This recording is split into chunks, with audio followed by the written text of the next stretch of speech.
सूरज ढल चुका था जब मैं कॉलेज से घर लौटी। बस से उतरते ही पैरों में जलन थी, कंधे भारी, कमर में हल्की सी ऐंठन। घर का दरवाजा खुला था, अंदर से पुरानी रेडियो की धुन आ रही थी। मम्मी पापा दोनों शहर गए थे, 2 दिन बाद आएंगे। सिर्फ दादाजी थे। मैंने जूते उतारे, बैग को कोने में पटका और किचन में गई। वो वहाँ बैठे थे, चाय की प्याली हाथ में। आ गई बेटी, उनकी आवाज में वह पुरानी मिठास थी। मैंने हल्का मुस्कुराकर कहा, हाँ दादाजी, आज बहुत थक गई हूँ। वो उठे, मेरे पास आए, मेरे कंधे पर हाथ रखा। उनकी उंगलियां ठंडी थी, लेकिन छूते ही मेरे अंदर एक अजीब सी लहर दौड़ गई। दोस्तों, इतनी कहानी आपको अच्छी लगी है तो सबसे पहले वीडियो को लाइक करें और नीचे में लाल कलर का बटन मिला होगा जो कि सब्सक्राइब वाला होगा, उसे पर क्लिक करके चैनल को सब्सक्राइब कर दिया। चलिए कहानी शुरू करते हैं, जैसे कोई पुरानी याद जाग गई हो। चल बैरिया हुआ है, पहले चाय पी ले। मैंने प्याली ली, लेकिन नजरें उनके चेहरे पर टिकी रही। उनकी आंखों में अभी भी वह चमक थी, वो चमक जो कभी कभी मुझे अजीब लगती थी, जैसे वो मुझे सिर्फ बेटी की तरह नहीं देखते। चाय खत्म करते ही मैंने कहा, दादाजी, मेरा पूरा शरीर दर्द कर रहा है, कंधे, कमर, पैर, सब कुछ। वो चुपचाप मुझे देखते रहे, फिर धीरे से बोले, आ जाओ, मैं मालिश कर देता हूँ। बचपन में भी करता था ना? मैं हंस पड़ी, लेकिन अंदर कुछ हिल गया। अच्छा तो फिर कर दीजिए। वो मुस्कुराए, कमरे में गए। मैं बेडरूम में गई, बैग रखा और पेट के बल लेट गई। वो अंदर आए, हाथ में सरसों का तेल। लेट जा, मैं देखता हूँ। मैंने आंखें बंद कर ली। उन्होंने मेरे कंधों पर तेल डाला, पहले तो सिर्फ कंधे, फिर गर्दन। उनकी उंगलियां धीरे धीरे दबा रही थी। हर दबाव के साथ एक गर्म लहर मेरे अंदर फैलती। दादाजी, ये बहुत अच्छा लग रहा है, मैंने धीमे से कहा। वो बोले, चुप रह, मैं जानता हूँ कहाँ दर्द है। उनकी हथेलियां अब मेरी पीठ पर सरक रही थी। तेल की गर्मी, उनकी उंगलियों का दबाव, सब मिलकर एक लय बना रही थी। मैंने सांसें गहरी ली, फिर उनकी उंगलियां मेरी कमर तक आई, वहाँ थोड़ा ज्यादा दबाव। मैंने हल्का सा सिसकारी भरी। दर्द हो रहा है? वो पूछे। नहीं, बस अच्छा लग रहा है, मैंने कहा। उनकी उंगलियां अब मेरी कमर के दोनों तरफ घूम रही थी, जैसे कोई रस्सी बांध रहे हो, लेकिन वो रस्सी गर्म थी। फिर धीरे धीरे नीचे, मेरे पैरों तक। वो मेरे घुटनों के पीछे तेल लगाते हुए बोले, यहाँ भी दर्द है। मैंने हाँ में सिर हिलाया। उनकी उंगलियां अब मेरी जांघों पर थी, धीरे धीरे ऊपर, हर बार थोड़ा और ऊपर। मैंने सांस रोकी, वो रुक गए। क्या हुआ? मैंने पूछा। कुछ नहीं, बस देख रहा हूँ तू कितनी थकी है। उनकी आवाज में एक गहराई थी। फिर उन्होंने मेरी जांघों के अंदरूनी हिस्से पर हाथ रखा, सिर्फ हल्का सा दबाव, लेकिन वो दबाव मेरे पूरे शरीर में बिजली की तरह दौड़ा। मैंने आंखें खोली, उनके चेहरे की तरफ देखा। वो मुस्कुरा रहे थे, लेकिन वो मुस्कान अब बचपन वाली नहीं थी, वो कुछ और थी। दादाजी, ये मैंने कुछ कहना चाहा, लेकिन शब्द नहीं निकले। वो बोले, शश, आराम कर, मैं बस दर्द दूर कर रहा हूँ। उनकी उंगलियां अब मेरी कमर के नीचे पेट के पास सरक रही थी। तेल की गर्मी, उनकी सांसें मेरी गर्दन पर, सब मिलकर एक धुंध बना रहा था। मैंने पलटकर उन्हें देखा, उनकी आंखें मेरी आंखों में टिकी थी।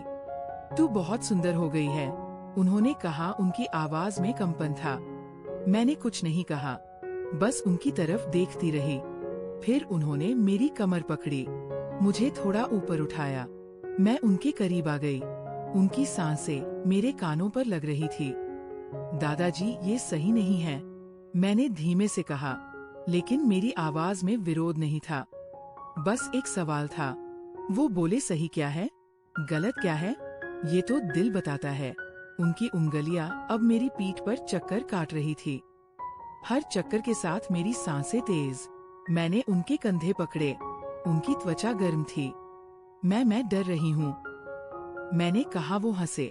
डरने की क्या बात है, मैं तो तेरा दादाजी हूँ। लेकिन उनकी आंखें कुछ और कह रही थी। फिर उन्होंने मुझे धीरे से बिस्तर पर लिटाया। उनकी उंगलियां अब मेरी जांघों के ऊपरी हिस्से पर थी। धीरे धीरे, बहुत धीरे, जैसे कोई गीत बजा रहे हो। मैंने आंखें बंद कर ली। हर स्पर्श में एक नई लहर, हर लहर में एक नया सवाल। क्या कर रहे हो? मैंने पूछा। जो तुझे अच्छा लग रहा है, उन्होंने जवाब दिया। उनकी उंगलियां अब मेरे पेट पर थी। हल्का सा दबाव, फिर और नीचे। मैंने सांस रोक ली। वो रुक गए। बोल रुकूं? मैंने कुछ नहीं कहा, बस उनकी तरफ देखा। उनकी आंखें मेरे होठों पर थी। फिर उन्होंने धीरे से मेरे होठों को छुआ, सिर्फ छुआ, कोई दबाव नहीं। लेकिन वो छूना मेरे अंदर आग लगा गया। मैंने आंखें बंद कर ली। फिर उनकी उंगलियां मेरी कमर के नीचे सरकी, धीरे धीरे। हर इंच में एक सवाल, हर सवाल में एक जवाब। मैंने उनके हाथ पकड़े। दादाजी, ये वो बोले। चुप, बस महसूस कर। उनकी सांसें अब मेरी गर्दन पर थी, गर्म, भारी। मैंने उन्हें अपनी तरफ खींचा। दोस्तों, इतनी कहानी आपको अच्छी लगी है? सबसे पहले वीडियो को लाइक करें और चैनल को जरूर सब्सक्राइब करें। जो सब्सक्राइब करेगा उसे मैं रात को कॉल करूँगा। चलिए कहानी शुरू करते हैं। अब वह मेरे ऊपर थे।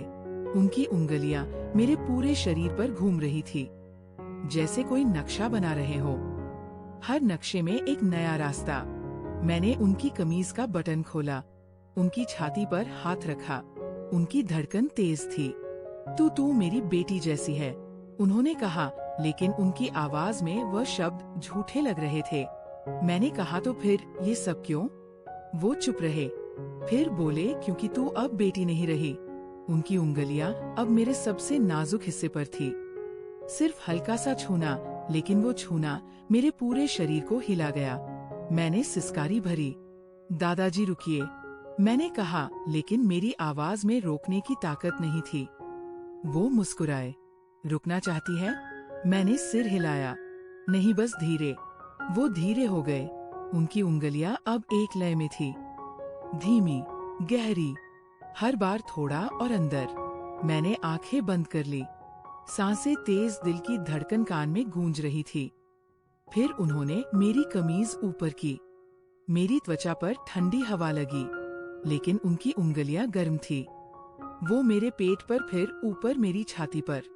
हल्का सा दबाव।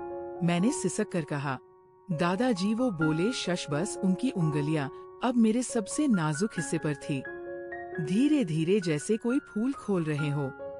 मैंने उन्हें पकड़ा। क्या कर रहे हो?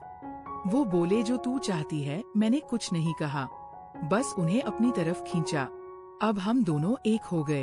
उनकी सांसें मेरी सांसों में मिल गई। हर स्पर्श में एक नया राज, हर राज में एक नई गर्मी। मैंने उनकी पीठ पर नाखून गाड़े। वो हल्का सा करा है, लेकिन वह करा उनकी आंखों में खुशी थी। फिर सब धीरे धीरे शांत हो गया। हम दोनों चुप, सांसें भारी, त्वचा गर्म। मैंने उनकी आंखों में देखा। वो मुस्कुरा रहे थे, लेकिन वो मुस्कान अब प्यार वाली नहीं थी, वो कुछ और थी। ये सब। मैंने कहा। वो बोले, ये हमारा राज है। मैंने सिर हिलाया। फिर हम दोनों चुप हो गए। बाहर बारिश शुरू हो गई। खिड़की पर बूंदें टपक रही थी, लेकिन अंदर की गर्मी अब भी बाकी थी।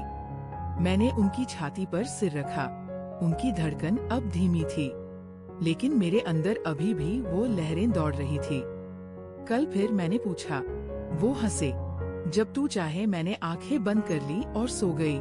लेकिन नींद में भी वो स्पर्श था, वो गर्मी थी, वो सस्पेंस था जो कभी खत्म नहीं होता। दोस्तों, आपको ऐसे ही कहानी सुनाने में अच्छी लगती है तो सबसे पहले वीडियो को लाइक कर दें और चैनल को सब्सक्राइब कर दें। सब्सक्राइब करने के बाद मैं इसका नेक्स्ट 5